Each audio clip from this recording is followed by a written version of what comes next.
Buenos días, buenos días, buenos días. Buenas tardes en otros países, buenas noches en otros países. ¿Me escucha bien? Diego, Manolo, ¿me escucha bien?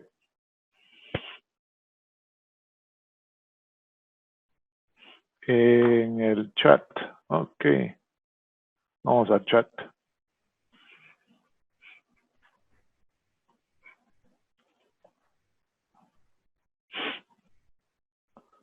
Perfecto, Diego. Buenos días, Ricardo. O buenas tardes, buenas noches, dependiendo en qué país se encuentren.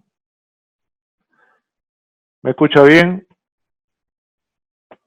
Ricardo, Manolo. Sí, señor, se escucha muy bien. Buenas noches.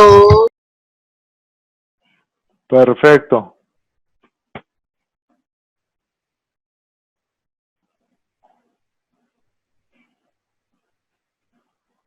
Bien, vamos a esperar un minuto más a ver si más gente. Este webinar está programado para las 12 del día, hora de Nueva York. Tendría que ser 11 de la mañana en Bogotá, en Lima y en la Ciudad de México. También sería la 1 de la tarde en Buenos Aires y 6 de la tarde, hora de Madrid. Así que vamos a esperar unos segundos más para que vaya llegando la gente. Manolo, ok, perfecto, listo. Manolo escucha bien. Entonces, empecemos, ya son las 12 del día. Tenemos acá, lo primero que mostrar es la advertencia de riesgo. ¿Por qué? Porque en estos mercados de inversión, mercados financieros en general, hay un riesgo. Por lo tanto, tienen que estar prevenidos de este riesgo. Hay riesgo de pérdida de sus inversiones. Así como hay posibilidad de ganar, hay también posibilidades de perder. ¿Okay? Perfecto. Entonces, una vez mostrado el riesgo, vamos a sacarlo de aquí y vamos a empezar con el webinar. El audio, por si acaso de ustedes, está cerrado. Todos sus micrófonos están cerrados. Si tienen alguna pregunta, hay un chat. Voy a escribir en el chat para que lean mi mensaje. Buenas tardes a todos. Listo. Ahí en ese chat pueden hacer preguntas y a medida que vayan entrando las preguntas iremos contestando. ¿Ok? Bien, ¿de qué tratamos en este primer webinar? Es un primer webinar de una serie de aproximadamente 14 webinars que pensamos hacer en las próximas 7 semanas. Vamos a hacer 2 por semana. Hoy día martes tenemos uno. El día jueves tenemos otro. En este primer webinar vamos a ver lo que es la crisis del coronavirus. Vamos a ver cómo afecta esta pandemia a los mercados financieros.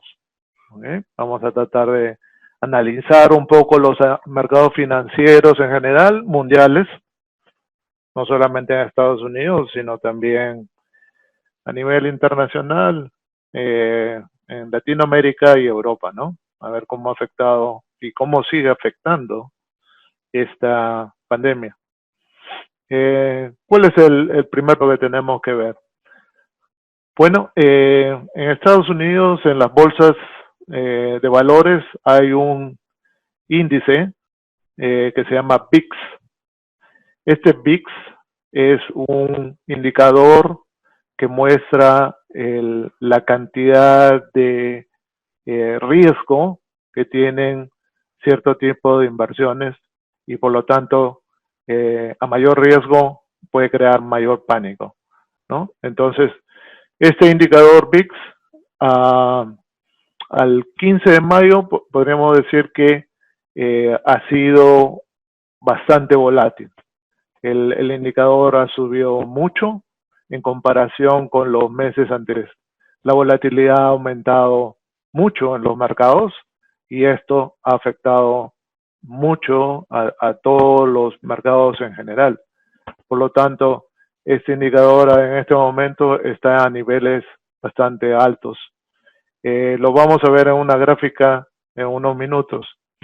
El VIX es un índice de volatilidad, como le decía, que indica la cantidad de miedo al riesgo que tienen los inversores, ¿no? Este indicador fluctúa entre 12 y 20 durante todo el año 2019. ¿Okay? Entonces, en los últimos 60 días ha llegado a fluctuar entre 30 y 83. Eso quiere decir que la volatilidad en este momento es extrema, ¿no? Ha llegado a 83, que es un valor bastante alto para este indicador que durante todo el año pasado, 2019, solamente fluctuó entre 12 y 20. Por lo tanto, la volatilidad en general del año pasado de todos los mercados, especialmente los mercados de valores, ha sido bastante baja. El número 12 es un nivel bastante bajo para este indicador. Así como 83 es un valor bastante alto, ¿no? El anterior récord del VIX fue en noviembre del 2008, justamente a raíz de la crisis subprime, ¿no? Esa es la gran recesión que hubo en Estados Unidos por el problema de las deudas que se crearon en base a instrumentos financieros semificticios que fueron las deudas subprime, ¿no?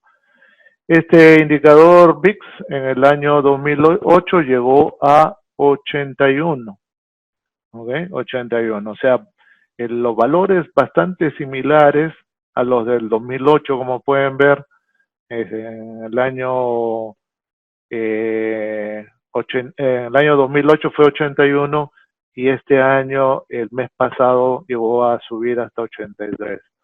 Entonces, el VIX que nos muestra la alta volatilidad del mercado y el miedo que puede crear esto, el miedo que puede crear a la aversión, a la inversión en bolsa, ¿no? ¿Cuál es el resultado de esta alta volatilidad? Bueno, el SPY es el indicador del S&P 500, ¿no? Es un índice y representa las 500 empresas más grandes de Estados Unidos, donde Microsoft, Google, Amazon, Apple, Facebook representan el 20% del índice. Este índice se desplomó 34% entre el 20 de febrero y el 23 de marzo. O sea, cayó bastante fuerte, ¿no? Bastante fuerte. Entonces, si nosotros vemos una gráfica del S&P 500, por ejemplo, ahí le estoy poniendo la gráfica diaria, esta es la gráfica diaria del S&P 500, podemos ver claramente la caída, ¿no? Es una caída bastante fuerte que empieza en este día de acá. Toda esta caída de acá. ¿Ok? Como les decía, aproximadamente desde finales de febrero hasta finales de marzo, ¿no? Esta caída de acá, vertical prácticamente, y donde se puede ver las velas que producen, o barras de precios, las velas que produce esta caída son bastante grandes. Esto es justamente, esta por ejemplo es muy grande, ¿no? Esto es justamente lo que produce la volatilidad en el mercado. Este tipo de movimientos es lo que produce alta volatilidad en el mercado y lo que produce que el VIX alcance niveles bastante altos. Cuando el mercado está muy tranquilo, como pueden ver en la parte izquierda de la gráfica, donde las velas barras de precios son bastante pequeñas, pues el VIX se mantiene en esos niveles bajos que les mencionaba, entre 12 y 20, ¿no? Acá pueden ver claramente, en el lado izquierdo de esta gráfica, que el mercado se mantiene bastante tranquilo durante todos estos días o todos estos meses en realidad, porque acá hay varios meses de data, ¿no? Tenemos de octubre hasta enero de este año. ¿Ok? Entonces, bastante tranquilidad a finales del año pasado y gran volatilidad al comienzo, con una caída casi vertical de los mercados financieros. ¿Ok?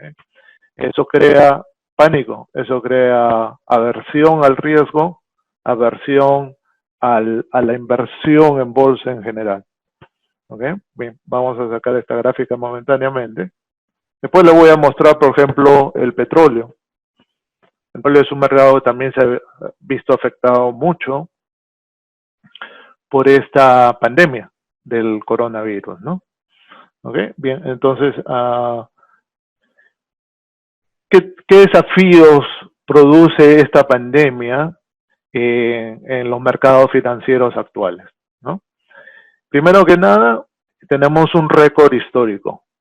El desplome del 34% entre el 20 de febrero y el 23 de marzo marca un récord histórico en cuanto a la violencia de la caída. Como les mostraba en la gráfica anterior, la caída fue casi vertical, no solamente del S&P 500, por si acaso, sino también del Nasdaq y del Dow Jones, ¿no? Los índices principales acá en Estados Unidos. Y como esta en realidad es una crisis a nivel mundial, es en general, todos los mercados se han visto afectados.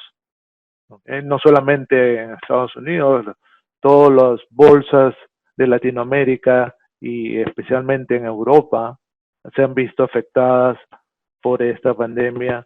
Por lo tanto, esas caídas fuertes se han visto en casi todas las bolsas del mundo, ¿no? En Asia también, por supuesto que sí. Japón en este momento está en recesión. ¿Okay? La caída en las bolsas de valores de Asia también son muy ¿okay? Entonces, esto no es solamente algo que está afectando a un país, sino es algo globalizado, ¿cierto? Bien, entonces, ¿cuál es el desafío número 2? El desafío número 2, tenemos un rebote.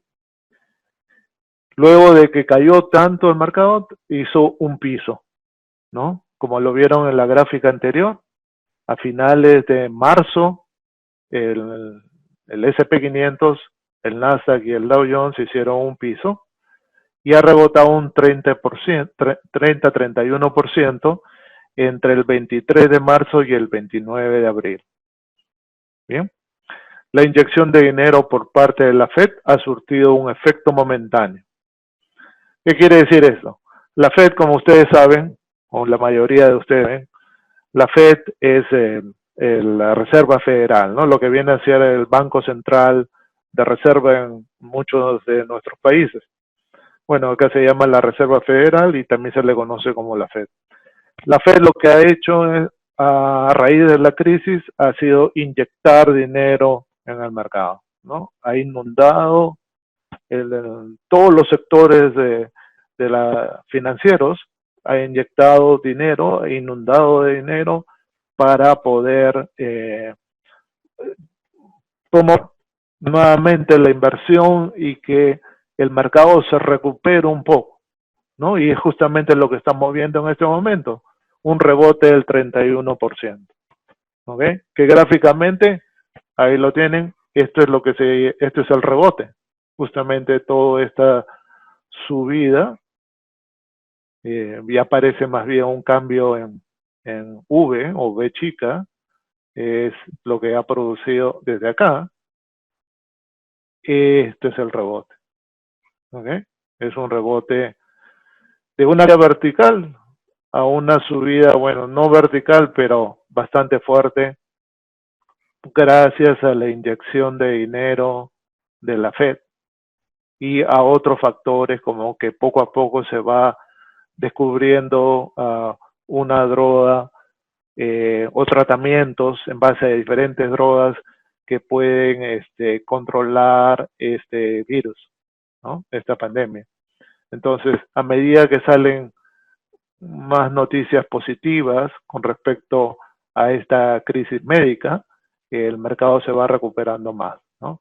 Otra cosa que está favoreciendo a este rebote es que ya la mayoría de estados en Estados Unidos han dado nuevamente, han entrado a una fase 1 de recuperación, que es nuevamente ciertas empresas ya están nuevamente trabajando, muchos negocios, pequeños negocios están nuevamente abriendo sus puertas y eso nuevamente influye en que la gente está trabajando nuevamente, está saliendo poco a poco de sus casas, ¿no? Eso es positivo para la economía, cualquier economía de cualquier país del mundo. No solamente estoy hablando de Estados Unidos, en Europa es igual. España está haciendo exactamente lo mismo, en una fase 1 de liberación, se podría decir, donde los negocios están empezando a funcionar nuevamente, Italia es igual y otros países, ¿no? ¿Okay? Entonces, este es el rebote que estamos mostrando. Y el desafío 3, al día de hoy, estamos en 2000, bueno, al día de ayer, cuando hicimos esta presentación, estaba el SP500, estaba en 2.953 puntos, el día de hoy está más o menos igual, 2.952, está todavía un 12% debajo del pico del techo del 20 de febrero, y la V o V chica no se ha terminado de dar, ¿no? Porque nuevamente si mostramos la gráfica y ustedes ven, el pico está acá arriba, ¿no? El pico, el techo del mercado está todavía un poco horizontal line, acá, ¿se dan cuenta? Entonces todavía tiene un trecho por caminar este mercado. Esta operación sí, pero todavía le falta un poco por llegar a este nivel, ¿no? Poco a poco. Acá vemos una resistencia importante que primero el mercado tiene que romper, ¿no? Horizontal line, acá. Ahí tienen una resistencia que se dio a finales de abril y que el mercado está en este momento tocando y tratando de romper para ver si puede continuar subiendo. Es importante ese hecho temporal que ha hecho el mercado, ¿no? Es importante. ¿Por qué? Porque si el mercado llega a romper este nivel, es muy posible que suba a 3.100 y ahí estaría mucho más cerca de la máxima récord que hizo en febrero el mercado, ¿no? Así que eso lo vamos a ver en los próximos días. Vamos a ver si logra romper esa resistencia, ese techo. Bien, entonces, continuando, acá podemos ver el VIX. Justamente este de acá de la izquierda es el VIX, ¿ok? Es el indicador, como les decíamos, de volatilidad. Y podemos ver claramente cómo se mantenía antes de la crisis y la reacción del mercado o la reacción del VIX ante la crisis, ¿no? Subió mucho, en este momento está bajando, nuevamente está regresando a esos niveles de 30, 20 que hizo el año pasado, y eso es porque el mercado se está recuperando. ¿Okay? El VIX es inverso a los índices de valores, de los mercados de valores, es inverso al S&P, es inverso al Nasdaq, es inverso al Dow Jones. Por lo tanto, cuando estos índices empiezan a subir, normalmente el VIX baja, ¿ok? Baja en sus niveles. A la derecha, ¿qué podemos ver? El SP500. Esta es una gráfica del SP500 que muestra el movimiento del mercado antes de la crisis, la caída a raíz de la crisis y la recuperación que está haciendo en este momento, ¿no? El SP500 se encuentra en este punto de acá, aquí a la derecha. ¿Ok? Entonces, el mercado está tratando de recuperar, pero como les digo, todo depende de lo que se vaya dando en las próximas semanas con respecto a la pandemia, ¿no? Se espera buenas noticias con respecto a tratamientos médicos que puedan minimizar el problema que tenemos en este momento de que la gente no puede salir a trabajar, ¿no? Eso es lo que se espera en los próximos semanas y meses. La vacuna para el próximo año. Repercusión en los mercados. ¿Cuál es la repercusión de la pandemia en los mercados mundiales en general, ¿no?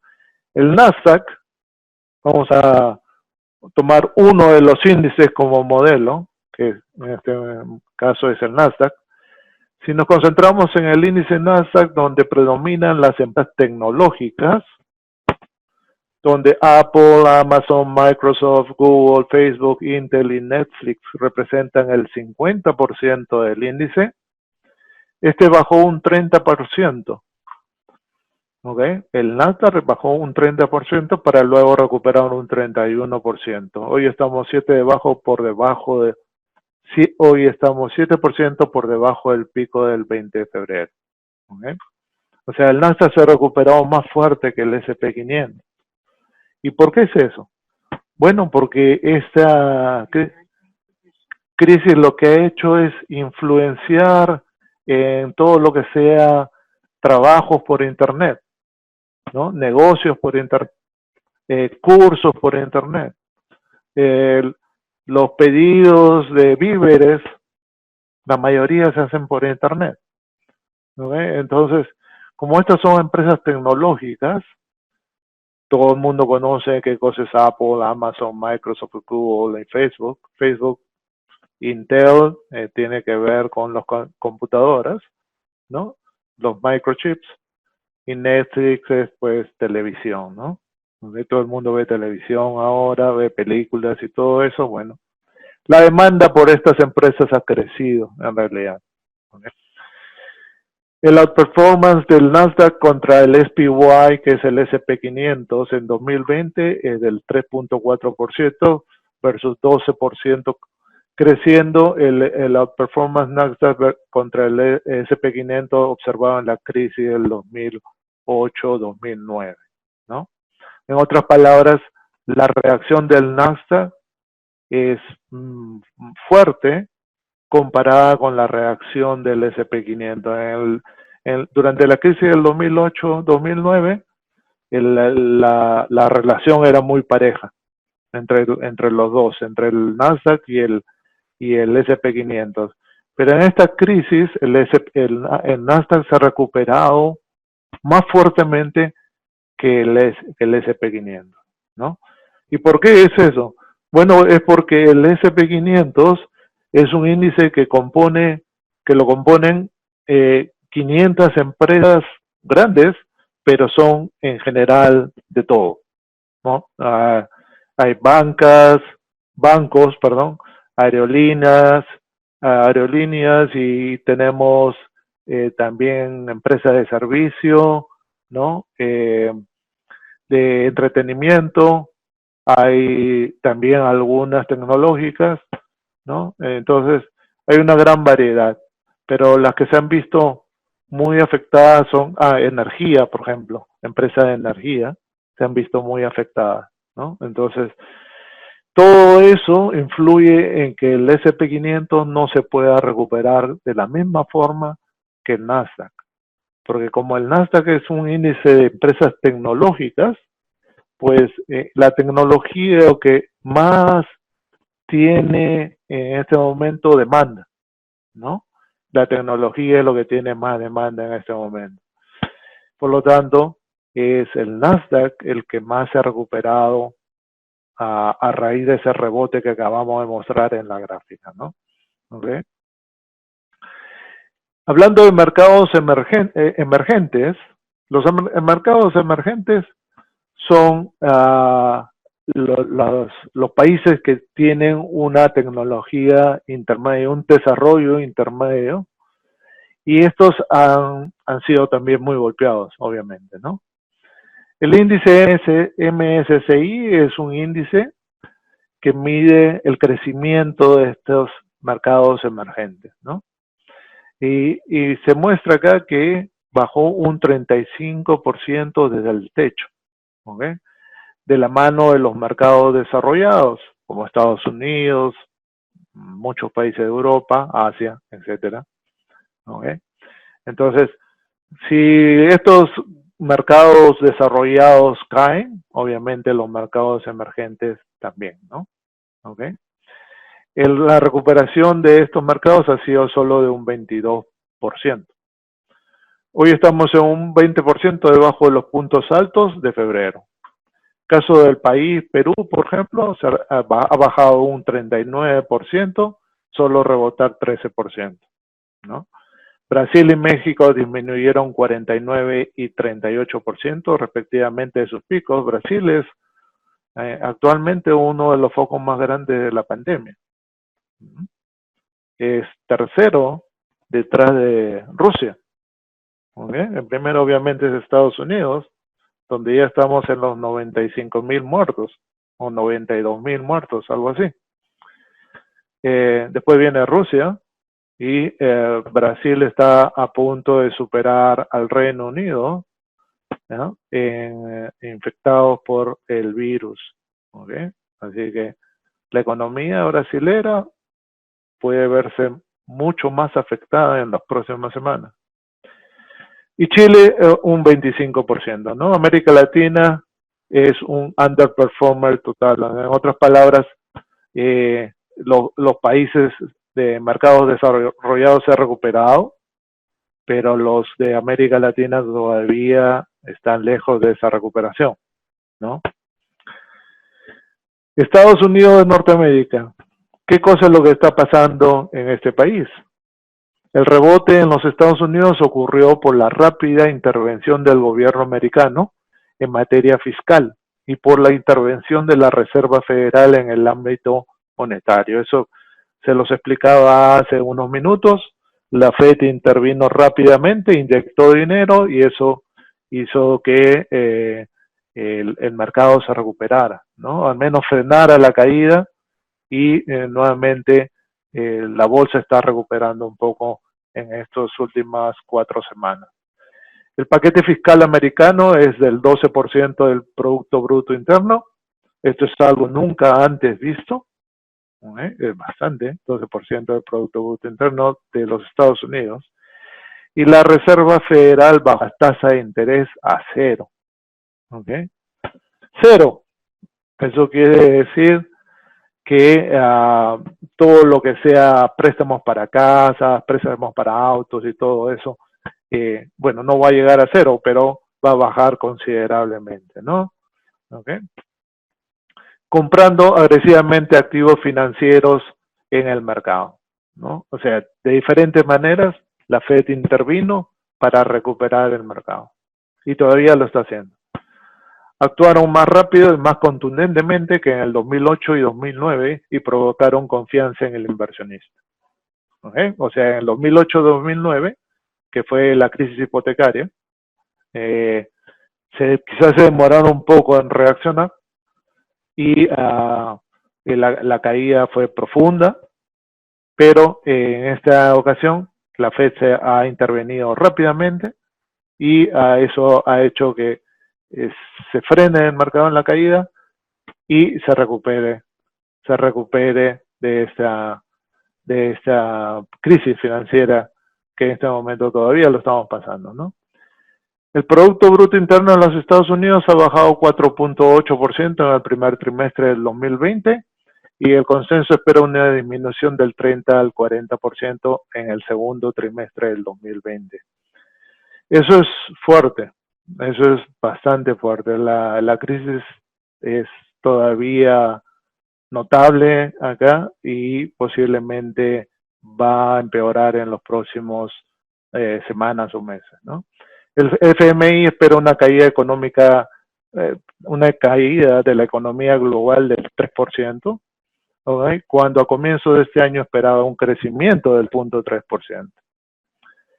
Ello provocaba una tasa de desempleo del 16% en Estados Unidos. Actualmente tenemos 32 millones de desempleados, es decir, 1 de cada 4 americanos está sin empleo en este momento. Eso es la expansión del COVID-19 es algo que no tiene precedentes en este mundo globalizado. ¿Okay? ¿Qué hacer? Reacción del mercado. El mercado ha descontado los números del primer trimestre y pérdidas muy fuertes para el segundo trimestre y espera una recuperación a partir del tercer trimestre del 2020. Tercer trimestre, es decir, después de junio. ¿Okay? Tercer trimestre después de junio. Él estará ahora en ver cómo le va a Estados Unidos, Europa y Asia en el control de los contagios cuando se abran sus economías en mayo y junio. O sea, actualmente ya se están abriendo las economías. Luego en comparar los resultados del segundo semestre versus los estimados existentes y posteriormente a confirmar si habrá una recuperación en los últimos 2 trimestres del año. ¿Okay? O sea, es algo que todavía tenemos que ver. La recuperación es algo que todavía no está dada. Es algo que vamos a ver en las próximas semanas, en los próximos meses. Después de julio, diría yo. Los optimistas guían al mercado al rebote en B. O sea, ese cambio que hizo de caída casi vertical a subida que está haciendo en este momento según la gráfica que mostré hace unos minutos. El ratio de capitalización del mercado de utilidades esperada para los próximos 12 meses está en 22 veces por encima del promedio de los últimos 20 años. Esto puede ser positivo para el mercado, ¿no? Vamos a ver cuál es la reacción a la para que se ha dado en todas las economías en los últimos 8 semanas, ¿no? O 3 meses aproximadamente. Los pesimistas, bueno, los pesimistas señalan que el mercado está demasiado optimista.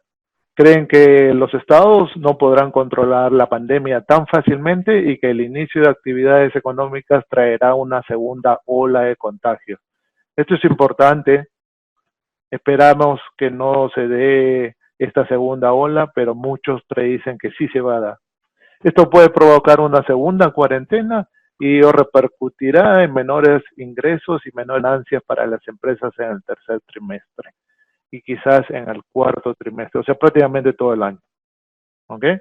Goldman Sachs señaló hace poco que espera una disminución del S&P 500 del 25% antes de que vuelva a recuperarse y un desempleo del 25% en Estados Unidos. Esto es increíblemente alto, ¿no? ¿Okay? Ese desempleo. Los super pesimistas podrían señalar que los problemas de liquidez se podrían transformar en problemas de solvencia y afectar a los bancos. Eso es importante. Eso sería terrible también, que afecten a los bancos, ¿no? Corrida de dineros se puede dar. También existe ese riesgo, pero los inversionistas confían en la Reserva Federal y en su capacidad para manejar el tema. O sea, seguir inyectando dinero en los mercados financieros. Asimismo, el gobierno de Estados Unidos tiene la confianza de los mercados y puede endeudarse a través de bajas tasas de interés. De bajas, esa posibilidad es remota por ahora. Incluso se puede poner negativas las tasas de interés. Alguien me preguntó y sí, por supuesto que sí. Ya se ha dado el caso, ¿no? En otros países.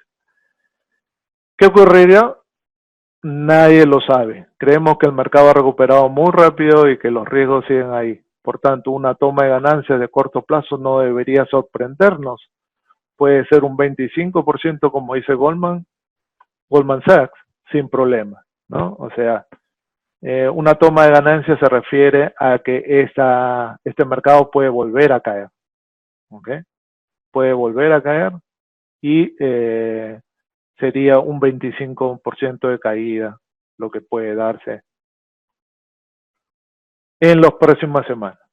¿Okay? ¿Qué ocurrirá? Bueno, para terminar, deseo destacar el cambio que viene ocurriendo en el mundo desde hace 30 años. Las ventas por Internet ya representan el 15% de las ventas totales de las empresas y crecen a tasas de doble dígito. Esto se va a desarrollar mucho en los próximos meses, años. Los negocios virtuales están transformando el mundo. La enseñanza, por ejemplo, ahora es todo, prácticamente todo es virtual. o a través del internet, webinars, como el que estamos participando en este momento, ¿no? El COVID-19 acelerará este cambio, definitivamente. Las personas tenderán a hacer más negocios sin ir a una tienda. Eso se está viviendo actualmente en Estados Unidos, ¿no? Todas las compras, no solamente de víveres, se están haciendo a través de internet, ¿ok? Ya prácticamente nadie sale a hacer compras en los supermercados, ¿no? ¿Hay algunas personas que todavía lo hacen? Sí, por supuesto que sí. Hay todavía gente que va a los supermercados.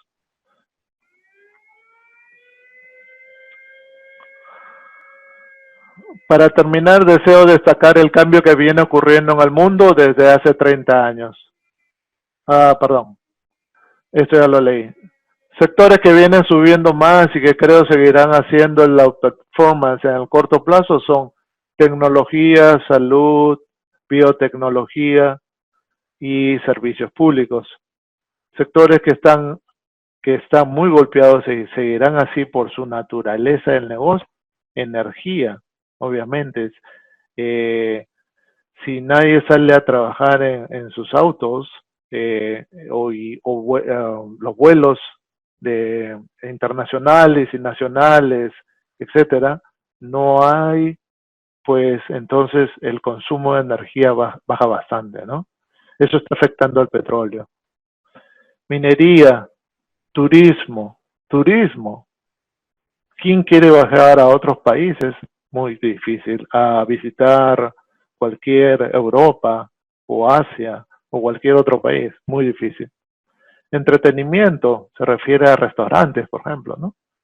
Restaurantes, cines, ¿no? Los cines están vacíos, nadie va a un cine. Los restaurantes se están reabriendo, pero muchos de ellos van a tener que cerrar porque obviamente la gente no está acudiendo a los restaurantes como antes lo hacían, ¿no? Y los bancos se van a ver afectados también. Los bancos se van a ver afectados a largo plazo. ¿Okay? Entonces, hay que tener todo esto en cuenta. Palabras finales de este webinar. La crisis actual no tiene precedentes, pues su causa no es económica ni financiera, sino sanitaria. No estamos viviendo un colapso del mercado como consecuencia de un pinchazo de una burbuja, como fue en el año 2000 y en el año 2008. Las circunstancias son diferentes. Para invertir en este entorno hemos repensar las fórmulas que funcionaron en el pasado y adaptarlas a la nueva realidad. Solo así podemos sobrevivir primero y rentabilizar después. Algunos mercados de futuros que podrían ser los mayores ganadores después de la crisis. Obviamente los mercados de los índices americanos como los micros, donde la inversión es necesaria para participar de estos mercados, es mínima, ¿no?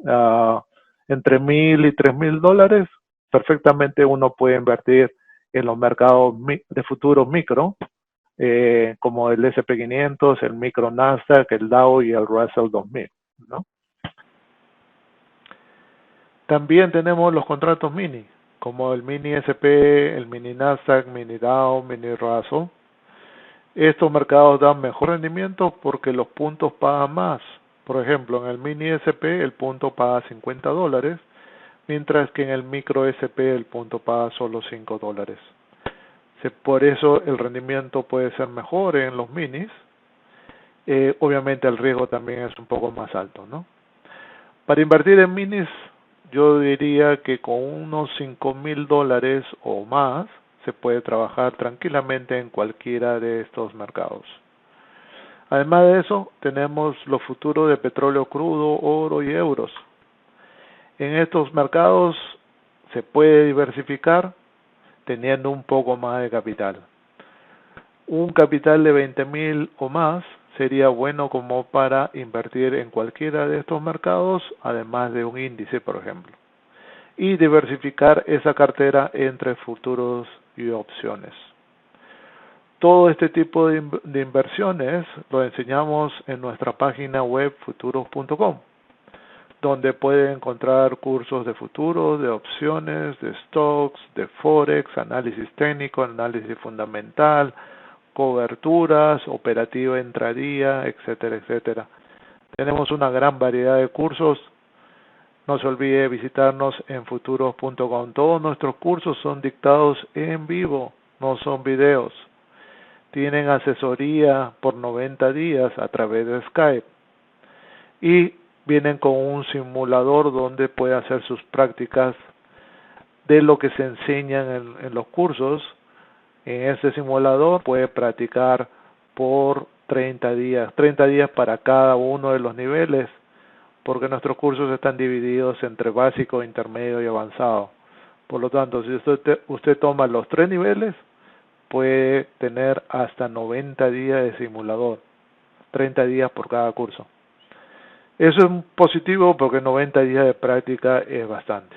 Y además que viene con asesoría, mentoría o tutoría, como le quieran llamar. Nosotros estamos en el Skype siempre para apoyarlos y ayudarlos en todo momento. Así que no deje de visitar nuestra página futuros.com. Bueno, por el momento damos por terminado este webinar y continuaremos el día jueves con un nuevo webinar al mediodía, 12 del día hora de Nueva York. No se olviden de visitarnos en nuestra página web futuros.com. Muchas gracias y que tengan buenas tardes.